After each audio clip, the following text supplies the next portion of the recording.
Hi friends, तो मैं अभिजीत कुमार एक बार फिर से समृद्धि आईएएस यूट्यूब चैनल पर आप सभी का हार्दिक स्वागत करता हूं, अभिनंदन करता हूं दोस्तों। और एक बार फिर से हमारे बीच है रजनीश सर। शिक्षक भर्ती क्षेत्र में, वो चाहे शिक्षक भर्ती फेज 1 हो, फेज 2 हो या आगे जो भी भर्ती आएगी, अगर एक आदमी कोई नामचीन रहेगा शिक्षक भर्ती में तो वो है रजनीश सर। इनको कोई नहीं भूलेगा दोस्तों। तो एक बार फिर से हम इनके साथ आ गए हैं और सभी कट ऑफ आ चुके हैं, रिजल्ट आ चुका है। बीपीएससी मैथ 9th का मैथ बचा है। अब मैं 9th का मैथ बचा है, लेकिन सर मैथ जो रिजल्ट आया उसमें कट ऑफ बड़ा हाई गया है सर। तो ये हाई कट ऑफ उसमें क्यों गया है सर? क्या कुछ देखिए 93 जो कट ऑफ है जी, उसका 93 गया है मैथ 11 का 11-12 और सबसे निचला कट ऑफ है 39 9339 उलट गए हाँ। थे एससी में। तो हाई कट ऑफ जाने के पीछे जो सबसे बड़ा वजह है हिंदी क्वालिफाइंग। मैं हमेशा बोला हूँ भाषा की क्वालिफाइंग का हटाना कट ऑफ में इतना बड़ा चेंज आने का सबसे बड़ा कारण है। मैं हमेशा बोलता रहा हूँ। और कुछ लोग जो आरोप लगाते हैं कि आयोग ने ठीक नहीं किया, ये नहीं किया, मैं उनको बता देना चाहता हूँ। मुझे भी उल्टा पुल्टा लिखते हैं कि आप आयोग का समर्थन करते हैं। भाई मैं आयोग का समर्थन नहीं करता, ना मैं सरकार का करता। जो बात पक्ष की होती है विपक्ष की तो मैं बोलता हूँ। नोटिफिकेशन में साफ साफ सबसे अंतिम लाइन में लिखा होता है कि सुविधा के अनुसार नोटिफिकेशन में किसी भी प्रकार का बदलाव संभव है। ठीक है, तो उसमें कहाँ गलत हुआ?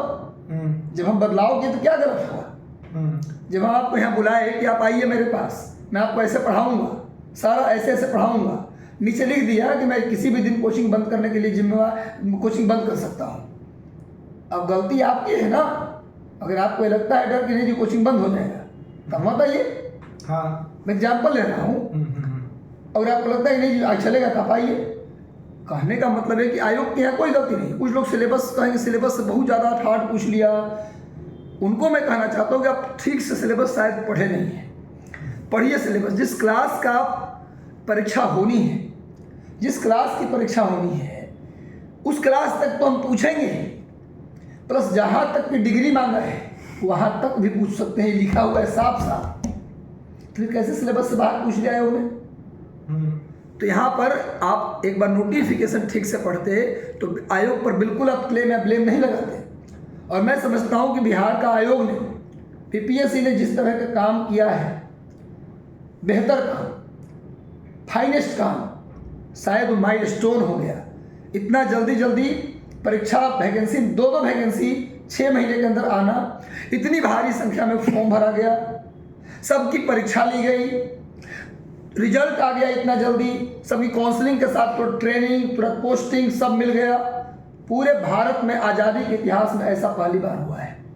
परीक्षा हुई, पेपर अपलोड, परीक्षा हुई, उसी दिन आंसर शीट अपलोड, विद्यार्थियों को क्लेम करने का मौका दिया गया। जो प्रश्न में आपको डाउट है आप भेजिए, प्रूफ के साथ हम चेंज करेंगे। आयोग ने चेंज भी किया।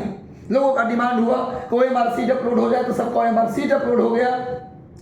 यहाँ तक कि डॉक्यूमेंट अपलोड गलत लोगों ने कर दिया। दूसरा आयोग होता तो बाहर कर देता। ये पहला आयोग है तो प्रसाद सर आपको थैंक यू कि इन्होंने बच्चों को मौका तिबारा दिया कि गलत भर दिया तो फिर से आएगी। बिल्कुल सब मौका मिला। उसके बाद भी कई विद्यार्थियों में देखा गया कि उन्होंने डॉक्यूमेंट गलत अपलोड किया, तीसरी बार भी। तो उनको शिक्षक क्यों बनना चाहिए? ये सवाल विद्यार्थी से भी पूछा जाता है। देखिए आप कहते हैं विद्यार्थी के विरोधी है, हम विद्यार्थी के विरोधी नहीं है, लेकिन TRE 3 में आने वाले जो विद्यार्थी हैं उनको मैं चौकन्ना करना चाहता हूँ कि डिग्री और डॉक्यूमेंट रिजल्ट आने के बाद अरेंज नहीं होता। फॉर्म आने से पहले समय है, सारा डिग्री डॉक्यूमेंट सब निकलवा लीजिए आप, ग्रेजुएशन का फाइनल सर्टिफिकेट निकलवा लीजिए आप, सब सारा डॉक्यूमेंट, सारा जो क्रीमी लेयर का सर्टिफिकेट है, EW सर्टिफिकेट है, जाति प्रमाण पत्र, आय प्रमाण पत्र, आवासीय प्रमाण पत्र सब बनवा के रख लीजिए आप। तो आप जब परीक्षा खत्म हो जाती है तो आयोग ने मौका नहीं दिया। आयोग ऐसा है वैसा है, आयोग पहले नोटिफिकेशन में लिख दिया। कई बार तुम प्रसाद सर वीडियो में बता चुके, कुछ बाद मौका नहीं मिलेगा। तो मुझे लगता है कि यहाँ पर विद्यार्थी को भी सजग रहना चाहिए। अब कोई बच्चा रोल नंबर लिखा पर नीचे गोला काला नहीं किया, आप कैसे मानेंगे वो शिक्षक बनने लायक बच्चा है? बिल्कुल। तो भाई प्लीज आप हमको विरोधी ना माने। हम आपको पढ़ाते हैं, रात भर जग के पढ़ाते हैं आपको। हमारा कोई स्वार्थ होता, आप जितने लोग सेलेक्ट हुए, बहुत फोन आया कि सर आपको मेरा सिलेक्शन हुआ, रात भर जग के पढ़ाते हैं। हो सकता है मेरा एक स्वार्थ हो कि मुझे नेम फेम मिलेगा, हो सकता है स्वार्थ है, सबको रहता है जी। हो सकता है कुछ पैसे भी हमको मिलता होगा, हो सकता है। हम अभी इसके बारे में क्या डिस्कस करें, नाम फेम तो जरूर रहता है मन में कि रहे। हाँ। लेकिन आपको नहीं पता कि एड़ी में दर्द, सीने में दर्द निकल जाता है मेरा। रात भर सर आप खड़ा होके कैसे पढ़ा लेते हैं? बात ये केवल नेम फेम के लिए ठीक है, लेकिन रात में जगना ये स्वार्थ नहीं था, बिल्कुल निजी स्वार्थ नहीं था गुरु। और मैं जेन्युइन बात बताता हूँ आपको, मैं मेहनत करने की राय देता हूँ आपको, कमियों को दूर करके कमरे में बैठ के राय देता हूँ। सच बताइए, मैं अगेंस्ट में कुछ बोलने लगूँ आयोग या सरकार, उससे क्या हो जाएगा? कुछ नहीं, कुछ हो जाएगा क्या? बिल्कुल नहीं। तो भाई प्लीज सही बात को मेरा पकड़िए। और मैं फिर प्रॉमिस करता हूँ सर, अभी मेरी ज्वाइनिंग में 1 महीने 15 दिन लेट है। मैं जितना दिन मेरे पास वक्त है, मैं 2 दिन अभी लाइव नहीं ले रहा हूँ किसी वजह से, कोचिंग की कुछ व्यस्तता की वजह से। मैं फिर उसी गति से 3-3 घंटे की लाइव टीआरई 3 का मैं शुरू करने जा रहा हूँ। आज ही करना था, लेकिन आज नहीं कर पाया। अनाउंसमेंट है रजनी सर, कल से फिर आज ही करना था मिशन 50 चैनल पर। टीआरई 3 के लिए मैं शुरू करूंगा उन मेरे प्यारे भाइयों और मेरी बहनों के लिए, बिहार की बहनों के लिए, उत्तर प्रदेश से भी कुछ लोग आए हैं, जो भी परीक्षार्थी भाई बहन मेरे हैं। आपका ही भाई है, कहीं कोई खर्च मिले या ना मिले, हम उस स्टैंडर्ड का डिस्कशन करवाएंगे यूट्यूब चैनल पे आके। क्योंकि आपको बता दें सर, बहुत अच्छी बात, मैं खुल के बोल रहा हूँ, सामने ये ऐसा भी वीडियो मेरा सब लोग देखेगा। कमेंट करिएगा, यदि वीडियो देखेंगे आप लोग तो प्लीज़ कमेंट कीजिएगा।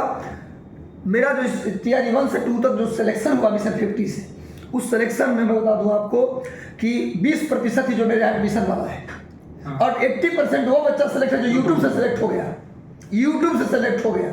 मैं फिर बोल रहा हूँ, बिल्कुल। तो मैं बता रहा हूँ, फिर मैं टीआरई 3 में टीआरई 1 और 2 से शिक्षा लेते हुए और बेहतर डिस्कशन के साथ टीआरई 3 भी करूँगा।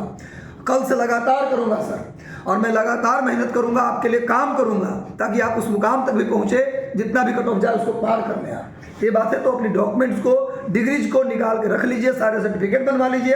टीआरई 3 के एग्जाम फॉर्म आने का इंतजार मत कीजिए प्लीज, क्योंकि परीक्षा पीटी होना, परीक्षा होना एग्जाम हॉल में, वो भी एक परीक्षा है, और डॉक्यूमेंट चेक होना वो भी एक परीक्षा ही है। बिल्कुल।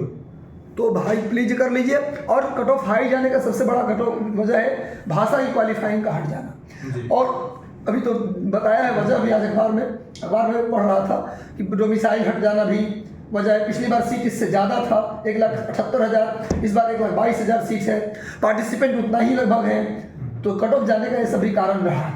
सर ये जो नियोजित शिक्षकों को जो राज्यकर्मी का दर्जा मिला है, इस पर क्या कहेंगे सर? हाँ, उन्हें सामान्य शिक्षक वाले विशेष शिक्षक बनाता था, हाँ। अब बोला कि समान शिक्षक मिलेगा, तो निश्चित रूप से ये मिल गया तो अच्छी बात है। लेकिन इसमें एक चीज होना चाहिए कि जिनको जिन नियोजित शिक्षकों को सामान्य शिक्षक का दर्जा मिले, उनको भी रैंडम डिस्ट्रिक्ट अलॉट किया जाए।